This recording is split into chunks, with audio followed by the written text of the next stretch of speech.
नमस्कार. आवाज माझा वृत्तवाहिनीत आपल्या सगळ्यांचं स्वागत. वळीवेळच्या काही ठळक घडामोडींकडे. खोट्या आरोपाखाली कैदेत असलेले श्रमजीवी संघटनेचे अध्यक्ष विवेक पंडित यांची सुटका. भारतीय सुरक्षा दलावर दगडफेकीच्या निषेधार्थ ठाण्यात विश्व हिंदू परिषदेच्या वतीनं निदर्शनं आणि मफतलाल कंपनीच्या कामगारांना मिळणार हक्काची देणी. आपलं शहर स्वच्छ, सुंदर आणि नेटनेटकं ठेवणं ही आपली जबाबदारी आहे, हो ना? मग उचला फोन आणि विना परवाना होर्डिंग्स, बॅनर्स कुठे दिसले तर 1800-222-108 या टोल फ्री क्रमांकावर कळवा किंवा 7506946 या भ्रमणध्वनीद्वारे. सोशल मीडियावर श्रमजीवी संघटनेचा अपप्रचार करणाऱ्या निधी चौधरी यांना सरकारनं निलंबित केलंच पाहिजे. निधी चौधरींवर कारवाई होण्यासाठी श्रमजीवी संघटना नवे आंदोलन छेडणार आहे. श्रमजीवी सत्याग्रहींना पाठिंबा दर्शवण्यासाठी ठाणे मध्यवर्ती कारागृहात आज हजारो श्रमजीवी लोटले होते. लोकशाहीतील स्वातंत्र्याच्या हक्कांसाठी आणि उपेक्षितांच्या न्याय हक्कांसाठी संघटनेचं जेलमध्ये आत गेलेले सत्याग्रही कार्यकर्ते जेलमध्ये कितीही काळ लागला तर त्यासाठी निर्धारपूर्वक तयारी दर्शवतात, तर बाहेरचे हजारो लोक आतमध्ये जाण्यासाठी अत्यंत उत्सुक आहेत. जेलमध्ये गेलेल्यांना पाठिंबा देण्यासाठी ठिय्या आंदोलनातून दिवसेंदिवस उन्हातान्हात बसणारे तुमच्यासारखे लोक ज्या संघटनेत आहेत ती संघटना माजोर अधिकाऱ्यांना सळो की पळो केल्याशिवाय राहणार नाही असं सांगून सोशल मीडियावर संघटनेचा अपप्रचार करणाऱ्या निधी चौधरी यांना सरकारनं निलंबित केलंच पाहिजे. हवं तर निधी चौधरी यांना खासदार करा, पण त्या CEO राहता कामा नयेत. चौधरी यांच्यावर कारवाई होण्यासाठी श्रमजीवी संघटना नवं आंदोलन छेडणार असल्याचं प्रतिपादन यावेळी श्रमजीवी संघटनेचे संस्थापक नेते आणि माजी आमदार विवेक पंडित यांनी ठाणे मध्यवर्ती कारागृहाच्या गेटवर केलं. त्यांच्यासह सत्याग्रही कार्यकर्त्यांचं स्वागत करण्यासाठी जमलेल्या हजारो श्रमजीवींना संबोधित करताना त्यांनी सांगितलं की समस्त श्रमजीवींचे नेते आणि माजी आमदार असलेल्या विवेक पंडित यांच्यासह 36 सत्याग्रही कार्यकर्त्यांचे हजारो श्रमजीवी कार्यकर्त्यांनी उत्स्फूर्तपणे स्वागत केलं. श्रमजीवी संघटनेच्या संस्थापक नेत्या आणि संघटनेच्या अध्यक्षा विद्युलता पंडित, संघटना उपाध्यक्ष रामभाऊ वारणा, कार्याध्यक्ष केशव नानकर, सरचिटणीस बाळाराम भोईर, स्नेहा दुबे, नवीन दुबे, दत्तू कोळकर, अशोक सापटे, विवेक भाऊंसह सत्याग्रही कार्यकर्त्यांचं कुटुंब यावेळी उपस्थित होतं. संघटना नेते विवेक पंडित आणि 36 प्रमुख सत्याग्रही कार्यकर्ते लोकशाही स्वातंत्र्याच्या हक्कासाठी जेलमध्ये गेल्यानंतर संघटनेच्या संस्थापक अध्यक्षा विद्युलता पंडित यांच्या नेतृत्व आणि मार्गदर्शनानुसार 28 एप्रिल पासून CEO निधी चौधरी यांच्या निषेधार्थ आणि सत्याग्रहींच्या पाठिंब्यासाठी विविध सनदशीर आंदोलनाची साखळीच संघटनेनं आयोजित केली होती. श्रमजीवी आदिवासी बेरोजगारांना जिथे हाताला पुरेसा रोजगार दिला जात नाही, केलेल्या कामाचं दाम वेळेवर मिळत नाही, रोजगार नाही, काम नाही, 5-5 महिने अंगणवाडी सेविकांना पेमेंट नाही, असं दरिद्री सरकार काय कामाचं, असा सवाल पंडित यांनी यावेळी विचारला. पंचायत समिती आणि जिल्हा परिषदेतील लोकसेवकांनी लोकसेवकांचं कर्तव्य नीट बजावलं किंवा नाही हे पाहण्यासाठी कार्यकर्त्यांनी त्यांच्या हजेऱ्या तपासल्या पाहिजेत. जर ते वेळेवर येत नसतील तर त्यांचा लेटमार्क लावला हवा असं आवाहन त्यांनी कार्यकर्त्यांना केलं.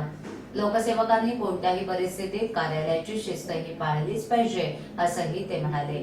सत्याग्रहातून जेलमध्ये गेलेल्या श्रमजीवी संघटनेच्या सत्याग्रहींनी जेलमध्ये तर बाहेरच्या ठिय्या आंदोलनातील कार्यकर्त्यांनी क्रांतीवीरांच्या स्मृतिस्तंभाजवळ आदिवासी क्रांतिकारक राघोजी भांगरा यांच्या 169व्या शहीद दिनी पुष्पांजली अर्पण करून अभिवादन केलं.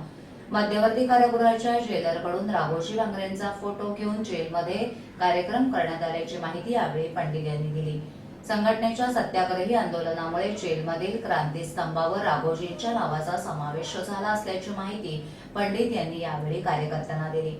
स्वातंत्र्यपूर्व काळात ज्या जेलमध्ये राघोजींना फाशी देण्यात आली, वासुदेव बळवंत फडके, क्रांतीवीर कर्वे, कान्हेरे, देशपांडे यांच्या पदस्पर्शानं पावन झालेल्या ठाणे जेलमध्ये सत्याग्रहामुळे राहता आलं, हे सर्व सत्याग्रही कार्यकर्त्यांचं भाग्य असल्याचं त्यांनी म्हटलं.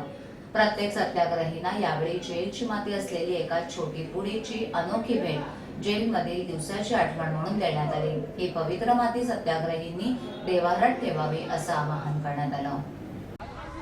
हा देशाच्या स्वातंत्र्यासाठीचा आणि लोकशाही हक्काच्या रक्षणाचा लढा आहे. या देशाला स्वातंत्र्य मिळून 70 वर्ष झाली, तरी सुद्धा जर मुलं भुकेनं तडफडून मरत असतील तर त्याविषयी जाब विचारायला जाणं हा सरकारी कामात अडथळा होतो का, हा आमचा मूलभूत प्रश्न आहे.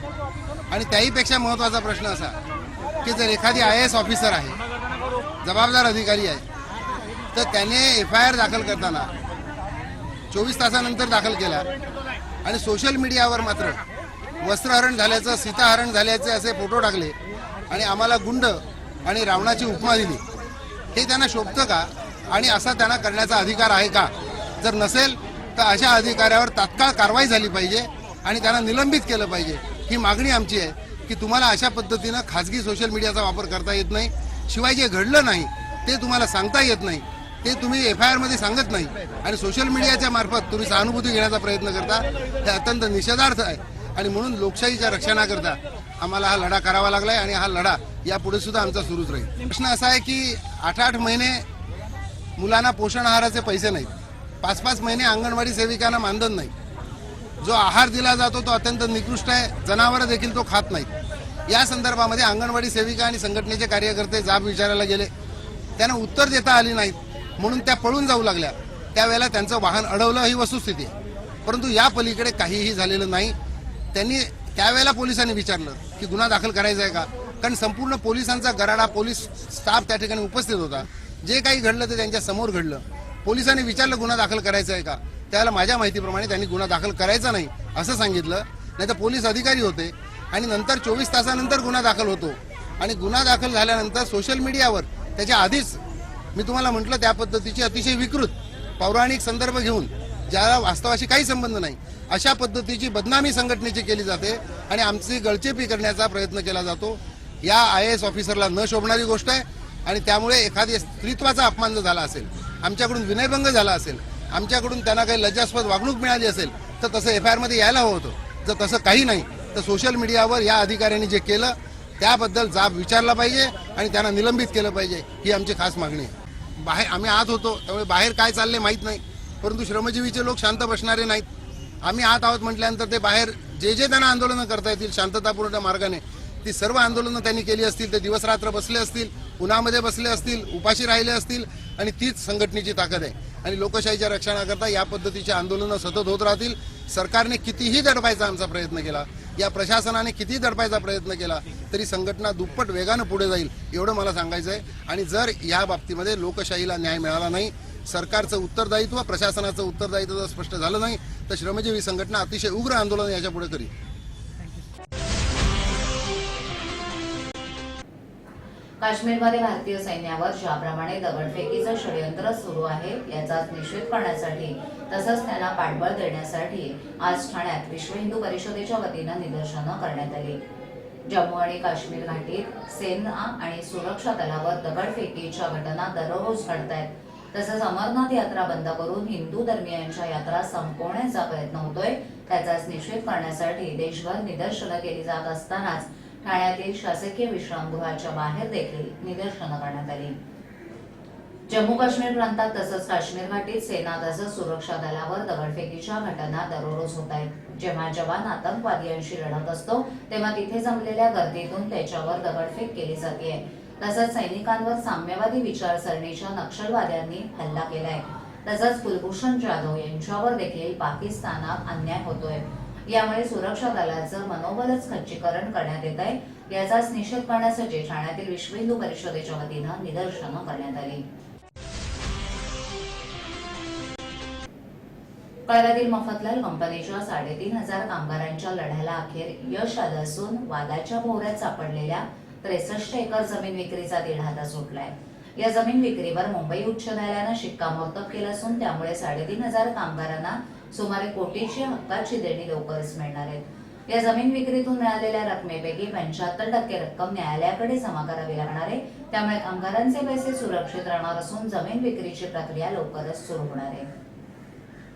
मफतलाल कंपनी एकेकाळी अतिशय प्रसिद्ध होती, मात्र 1989 मध्ये ती बंद पडली आणि हजारो कामगार देशोधडीला लागले. कोट्यावधीची हक्काची देणे मिळण्यासाठी सुमारे 28 वर्ष लढा सुरू होता. मफतलाल कंपनीची एकूण 133 एकर जमीन असून त्यातील काही जागेवर अतिक्रमण झाले. ही जमीन विकून कामगारांची देणी द्यावीत असा आदेश न्यायालयानं दिला होता. मात्र 123 एकर जमिनीपैकी 63 एकर जमीन आमची असल्याचा दावा महसूल विभागानं केला.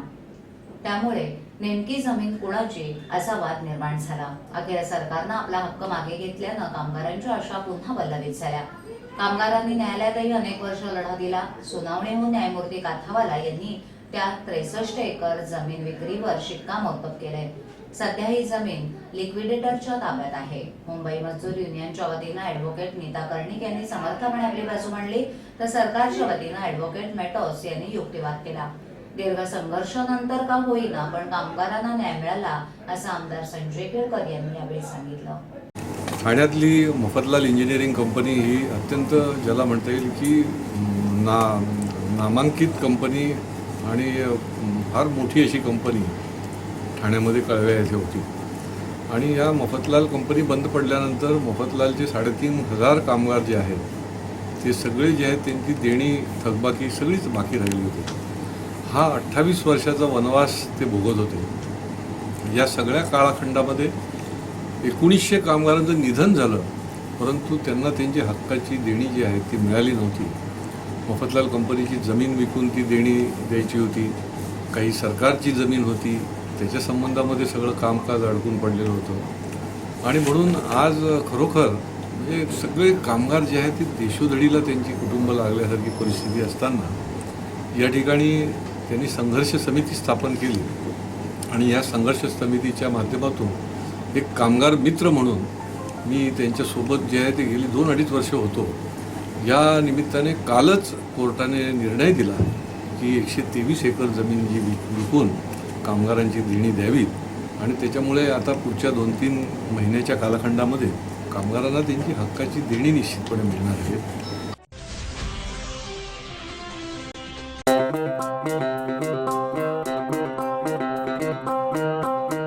Zip your wallets, don't worry, money will travel swift and fast. 'Cause TJSB का नया है ये magic Transapp app.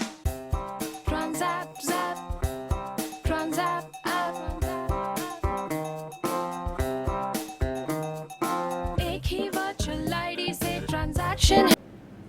ठाण्यातील काही विद्यार्थी जलतरणाचा विक्रम करण्यासाठी तयार झालेत.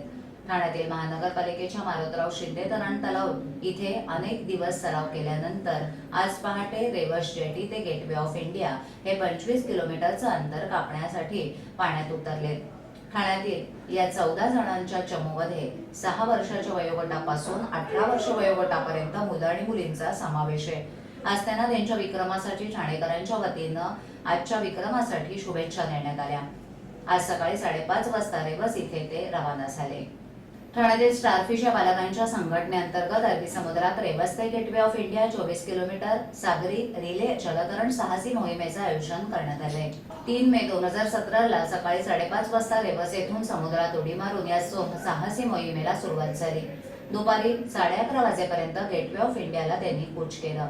रिले गटात वयवर्ष 18 ते 6 वर्ष वयोगटाचे 14 विद्यार्थी असून 3 विद्यार्थिनी आणि 11 विद्यार्थी आहेत, तर सगळ्यात छोटा विद्यार्थी 6 वर्षाचा आहे. या जलतरण साहसी मोहिमेला भारतीय नौसेनेनं मान्यता दिली आहे.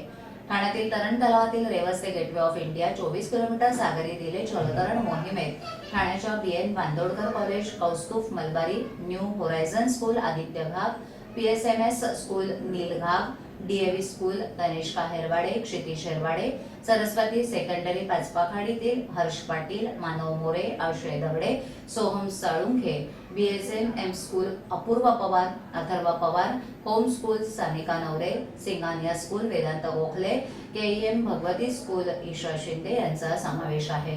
ठाण्यातील या जलतरण मोहिमेत सहभागी होणाऱ्या विद्यार्थ्यांसाठी खास करून अष्टमीच्या दिवशी मोहीम सुरू आहे. त्यांच्याबरोबरच 4 बोटी देखील ठेवण्यात आल्या आहेत, असं त्यांना प्रशिक्षण देणारे कैलास आखाडे यांनी सांगितलं. या मोहिमेत सहभागी होत असतानाच केलेला सराव समोर आला असल्याचं देखील सहभागी विद्यार्थ्यांनी सांगितलं. ठाणे महानगरपालिकेच्या प्रशासन विरोधात पालिकेतील अभियंत्यांनाच अन्यायाच्या विरोधात कामगार दिवसाचा औचित्य साधून एक दिवसीय उपोषणाचा हत्यारोप बसलाय. गेल्या 6 महिन्यांपासून अधिक काळापासून निलंबित असून देखील त्याला कामावर हजर न करून घेतल्यामुळे नाराज झालेल्या सुनील जाधव या कनिष्ठ अभियंत्यानं उपोषणाला सुरुवात केली आहे. न्यायालयाचा निर्णय असून देखील त्याला कामावर हजर करून घेत नसल्यामुळे त्यांनी पालिका मुख्यालयासमोर उपोषणाला सुरुवात केली आहे. ठाणे महानगरपालिकेत गेल्या 27 वर्षापासून सेवेत असणारे कनिष्ठ अभियंता सुनील जाधव यांना गेल्या 6 महिन्यांपासून अधिक काळापासून सेवेतून निलंबित करण्यात आले. ठाणे महानगरपालिकेतील प्रशासन आणि राजकारण यांना बळी पडलेल्या सुनील जाधव यांच्यावर कुठल्याही प्रकारचा गुन्हा नसताना केवळ ठाण्याच्या गावदेवी मैदान येथील गाळा वाटपाचा ठपका समोर ठेवून ही निलंबनाची कारवाई करण्यात आली आहे. सुनील जाधव यांच्या मागणीसमवेत पालिकेतील इतर प्रलंबित मागण्यांसाठी महाराष्ट्र म्युनिसिपल कर्मचारी युनियनचे पदाधिकारी देखील एक दिवसीय उपोषणाला बसलेत. पालिकेनं दखल न घेतल्यास 10 दिवसानंतर आमरण उपोषण करण्याचा इशारा जाधव यांनी दिलाय.